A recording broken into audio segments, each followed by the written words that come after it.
Welcome to our deep dive, into the amazing Windsor Castle. Oh, yeah. We've got this whole stack of articles and, even some like royal insights, I think, Oh, yeah. to uncover the secrets of this place. Right. It's the world's oldest and largest occupied castle, Wow. continuously inhabited for over 900 years. It's practically bursting with stories, wouldn't you say? Absolutely. It's not just a castle. It's like a living timeline of British history. Right. Each monarch who lived there added their own chapter, Yeah. reflecting their times. Okay, let's unpack this, Okay. starting at the very beginning. Right. William the Conqueror built Windsor on this prime spot overlooking the Thames. Right. They say that it took a mere 5 days to construct that first wooden structure. Wow. What does that tell us about William's priorities, do you think? Speed and security were clearly at the top of his mind. Okay. Placing it on a hill overlooking the Thames wasn't just for the view. Right. It provided strategic control and a strong defensive position. He wasn't messing around. And it wasn't just Windsor, right? Oh, no. Didn't he have this whole network of castles Yes. surrounding London? Exactly. 9 castles each, about 20 miles apart, Right. formed a protective ring. Okay. Imagine seeing those signal fires blaze in the night sky Wow. if one was under attack. Help could arrive within a day. Wow. A brilliantly simple yet effective system. That's incredible to picture. Yes. But William himself wasn't really a resident of Windsor, was he? No, he mostly used it as a military base. Right. It was actually Henry I who made Windsor a proper royal residence. Okay. Even getting married there in 1121. Right. From then on, it became a place for celebration and ceremony, not just defense. Okay, so the castle starts evolving, taking on these new roles. Uh-huh. And over the centuries, 39 monarchs have called Windsor home. Wow, that's a lot. Out of all those royal residents, are there any that stand out as having truly shaped the castle we know today? 5 monarchs really stand out. William the Conqueror, of course, for setting the stage. Yep. Edward III, Uh-huh. Charles II, Yep. George IV, Uh-huh. and Queen Victoria. Okay. Each left their mark on Windsor's architecture, style, and even its role in the world. Let's jump ahead to Edward III. Okay? He seemed to have a real thing for chivalry, didn't he? Yes. He wanted to transform Windsor from a purely defensive fortress into a place that reflected the ideals of knighthood. He modeled himself after King Arthur, Right. embracing those romantic notions of bravery and loyalty. Right. And he literally built that vision into Windsor by establishing the Order of the Garter. Uh-huh. It was a way to recognize and honor his most trusted knights. And even today, we still see that legacy with the annual Garter Day celebration at Windsor Knights in their full regalia parading around. Right, Talk yeah. about a visual spectacle. Wow. It's amazing to think that Prince William is actually the 1000th Knight of the Garter. That's pretty impressive. Does that suggest that these ideals of chivalry still hold some weight, even in the modern world? I think it speaks volumes about the enduring power of tradition. Right. Even though the world has changed drastically, those core values of courage, loyalty, and service Right. still resonate. It's fascinating how those threads of history weave their way into the present. Yes. Now, Edward III had a vision, but it was Charles II Yep. who really turned up the dial on opulence, right? Yes. He wanted Windsor to rival the grandeur of Versailles. Charles II was determined to make Windsor a symbol of his restored power and the flourishing arts and culture of his reign. Right. He brought in the best of the best. Okay. Architect Hugh May, artist, Okay. Antonio Verrio, Right. and woodcarver Grinling Gibbons. Wow. A dream team of artistic talent. He certainly wasn't afraid to make a statement. No, he wasn't. Those beautifully preserved painted ceilings, Yes. like the Banquet of the Gods in the king's dining room, are Yeah. incredible. Yeah. They really transport you back to Charles II's court. They offer a glimpse into the extravagance and artistic ambition of his reign. Wow. And it wasn't just about aesthetics. Right? Charles II was very clever in how he used the architecture to reinforce social hierarchy. Oh, right. The progressively smaller rooms leading to the king's bedchamber? Yes, The exactly. closer you got to the king, the more important you were. Exactly. Clever and a bit intimidating, don't you think? Absolutely. Power was on full display, woven into the very structure of the palace. Right. It's fascinating to think about the conversations and power plays that unfolded within those very rooms. Yes. We can still see traces of that system today in the Queen's presence and audience chambers. You can. It makes you wonder if the walls could talk, what stories would they tell? I know. And speaking of stories, Charles II's court wasn't exactly known for its quietness. Right. He had quite the reputation, didn't he? Well, he did enjoy the finer things in life, including the company of several ladies in waiting. Right. His relationship with Nell Gwynn, an actress, was particularly well known. Right. And they had 2 sons together. Wow. But his pursuit of Frances Stuart caused quite a scandal. Oh. She eventually married the Duke of Richmond, rejecting the king's advances. Sounds like life at Windsor was never dull. It wasn't. But amidst all that drama, Yes. Charles II also managed to rebuild the royal collection, which had been scattered after his father's execution. Yes, he did. The Van Dyck paintings on display in the Queen's Gallery are a testament to that effort. They are. Charles II's appreciation for art and history is clear in his efforts to restore and expand the royal collection. Right. And it's a reminder of how much Windsor Castle has endured and witnessed over the centuries. Yeah. From defensive fortress to a place of artistic patronage. Right. It has constantly evolved. And speaking of evolution, next up we have George IV. Yes. Who had a flair for the dramatic and made some bold changes to Windsor's appearance. Right. He's the one who raised the round tower by 30 feet just for visual impact, right? He's George IV in a nutshell. Right. He wasn't shy about leaving his mark. Some might even call him a bit extravagant. Yeah. But you have to admit, it created the iconic skyline we associate with Windsor today. Okay, you've got a point there. Yeah. He definitely created a lasting impression. Yes. And speaking of impressions, the Waterloo Chamber built to celebrate the defeat of Napoleon is stunningly ornate. Oh, it's beautiful. Can you imagine dining under that intricate ceiling designed to look like an overturned boat? It's a feast for the eyes. Right. And then there's the grand corridor, his personal gallery filled with paintings, busts, and exquisite French furniture. Wow. He had a keen eye for detail. Yeah. And spared no expense in creating these spaces. It's almost ironic that he only got to enjoy those renovations for 18 months before he passed away. Oh, wow. But hey, at least he left a legacy. He did indeed. And on that note, let's shift gears to Queen Victoria, who made Windsor her beloved family home, ushering in a new era for the castle. Ah, Queen Victoria. It's amazing to think that under her reign, Windsor became the principal palace of the British monarchy and a hub for international diplomacy. It did. And she's the one who opened those magnificent state apartments to the public back in 1848. Yes. Bringing the castle closer to the people, right? That's right. She transformed Windsor into a place that balanced royal grandeur with a sense of family and accessibility.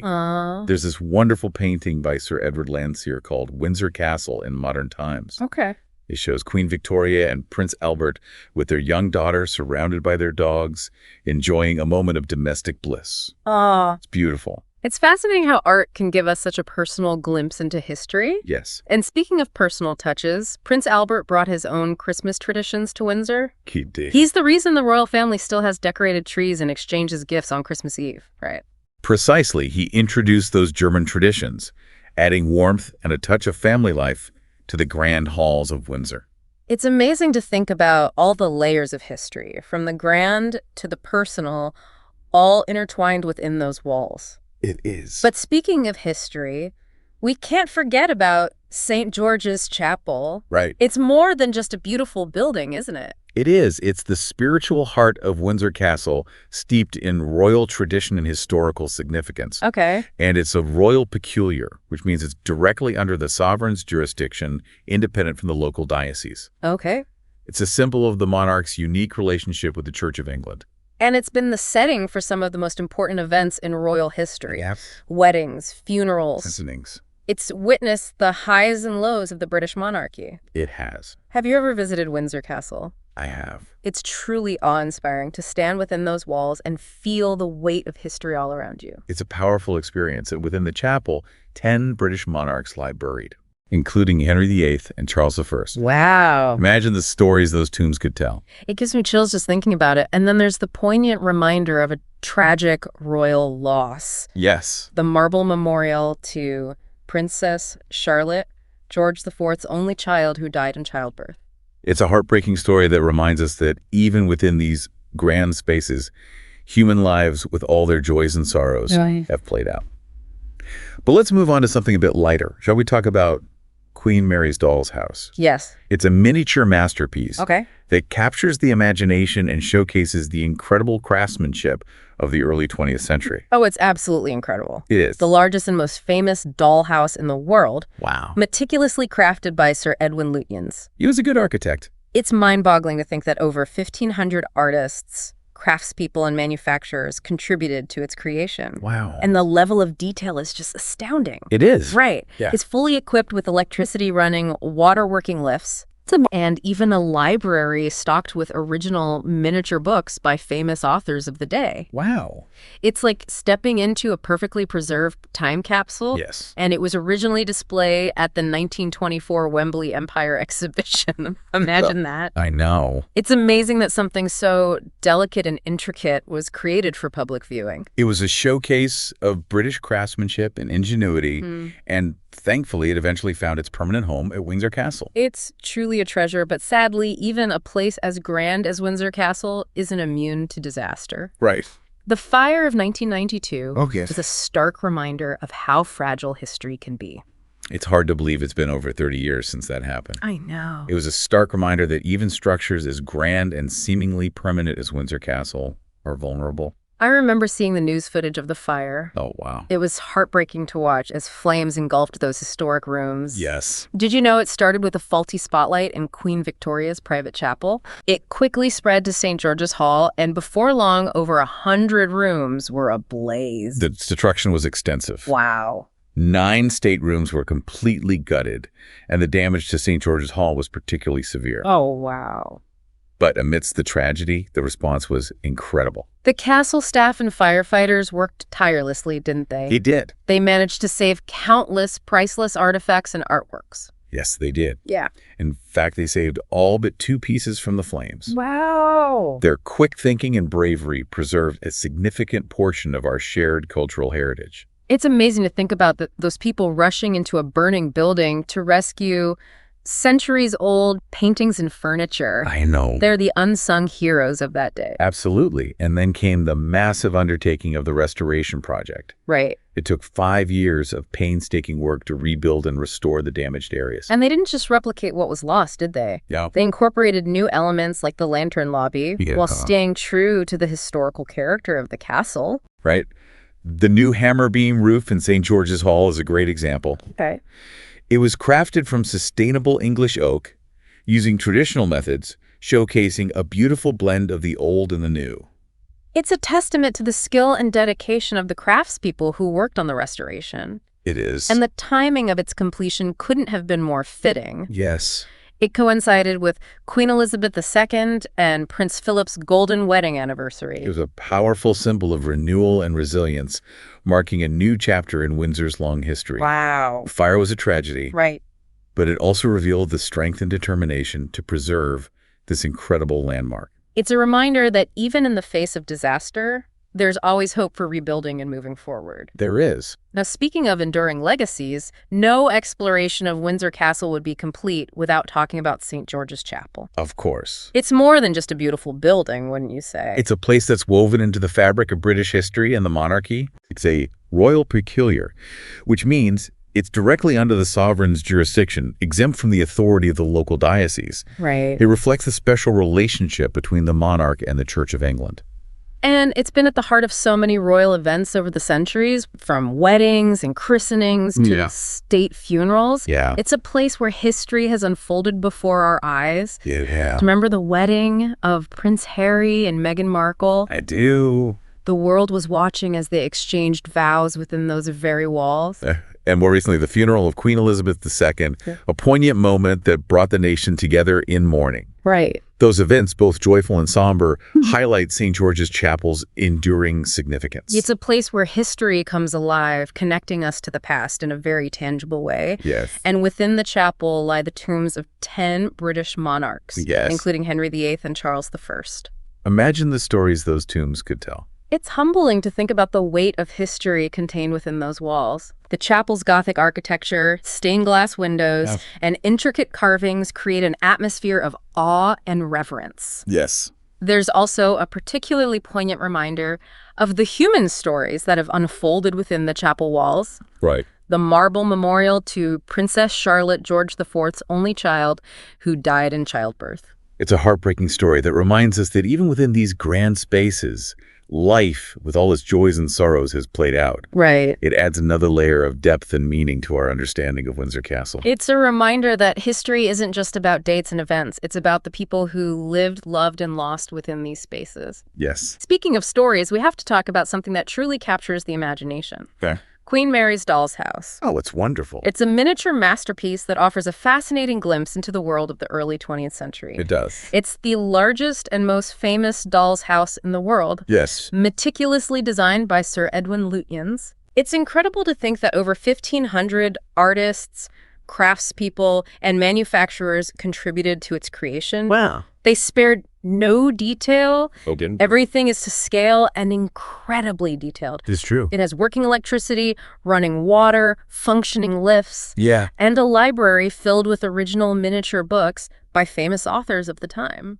It's like stepping into a tiny, perfectly preserved world. It must have been quite a sight to behold when it was first displayed at the 1924 Wembley Empire exhibition. Right. Can you imagine the crowds marveling at this incredible feat of craftsmanship? It was a showcase of British ingenuity and artistry, and it captured the public's imagination. Right. It's a testament to Queen Mary's passion for detail and her love of all things miniature. And thankfully, it found a permanent home at Windsor Castle, where it continues to delight visitors today. Yes, it's wonderful. It's a wonderful reminder that history can be playful and whimsical, too. Absolutely. It certainly adds a touch of magic to the castle. It does. So as we reflect on our journey through Windsor's history, It's clear that this is a place of endless fascination. it is. We've uncovered stories of kings and queens, fires and restorations, and even a world in miniature. Yes. What stands out to you the most?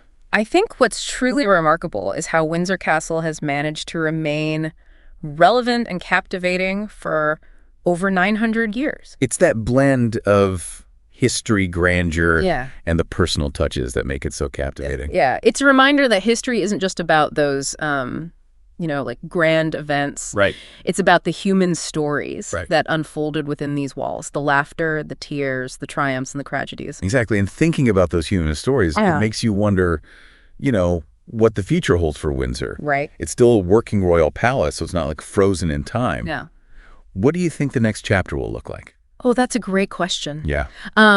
I think it will continue to evolve as it always has, reflecting the changing world around it. Right. But I also believe its core essence will remain. It's a place that represents continuity, tradition, Right. and the enduring power of history. It's reassuring, isn't it? It is. In a world that's constantly changing, Right. there's something comforting about a place that holds onto its roots Yes. while still embracing the future. It's a balance, isn't it? Yeah. Yeah. And for anyone who has ever visited Windsor Castle, Right. that feeling of connection to the past is palpable. Right. You can almost feel the weight of history in those ancient stones. It's true. Walking through those halls, Yeah. you can't help but imagine the kings and queens, the knights and courtiers Yeah. who walked those very same steps centuries ago. And yet it's not just a museum. Right. It's a living, breathing place. Right. State banquets are still held in those grand halls. Right. And the royal family still gathers there for special occasions. Yeah. It's a reminder that history is still being made at Windsor Castle. So as we wrap up our deep dive into Windsor Castle, what's the one thing you hope our listener takes away from this exploration?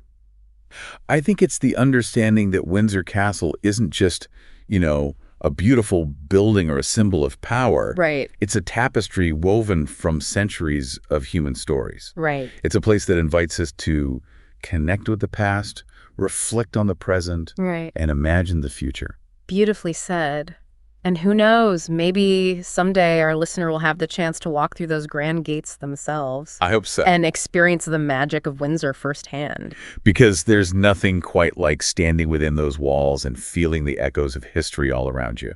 Well, until our next deep dive, keep exploring, keep questioning, and keep that sense of wonder alive. Yeah, and it's a reminder that, we're all part of this grand story. We are. Unfolding, through time. Yes, And it just keeps going and going, it does. So what do you think? I mean, is there anything else that stands out to you? Well, thinking back on everything we've discussed. I think what's particularly fascinating is how Windsor has been shaped, Okay. not just by monarchs and grand events, Yeah. but by the people who lived and worked there. Everyday people. The everyday people, exactly. You know, the servants, the craftspeople, Right. the gardeners, the soldiers. It's like their stories are woven into the very fabric of the castle. Their lives and experiences Okay. are part of what makes Windsor so special. Right, and those stories are often hidden, aren't they? They are often overlooked. Yeah. But they're just as important to understanding Windsor's history. So how can we, bring those stories to light? Well, I think it starts with recognizing that history is more than just dates and battles. Right. It's about the lives of ordinary people, Right, their right. contributions and their experiences. So I guess we need to look beyond the grand narratives and dig a little deeper. We do. We need to ask different questions Yeah. and seek out those hidden voices. And maybe challenge some of the traditional interpretations of history. Exactly, because history is always being reinterpreted Right. as new evidence emerges and as perspectives change. So it's an ongoing process. It is. It's a conversation, Yeah. and we need to keep asking questions. Right, and be open to new perspectives. Exactly. Well, I think that's a perfect note to end on. I think so, too. History is this living, breathing thing. It is. It's not just something in the past, it's constantly shaping who we are today. It shapes our present and our future. So, as we wrap up our deep dive into Windsor Castle, Yes. let's all make a commitment to keep exploring, keep questioning, and keep uncovering those hidden stories. Absolutely, because history is all around us, It is. waiting to be discovered. Thanks for joining us on this deep dive, and we'll see you next time.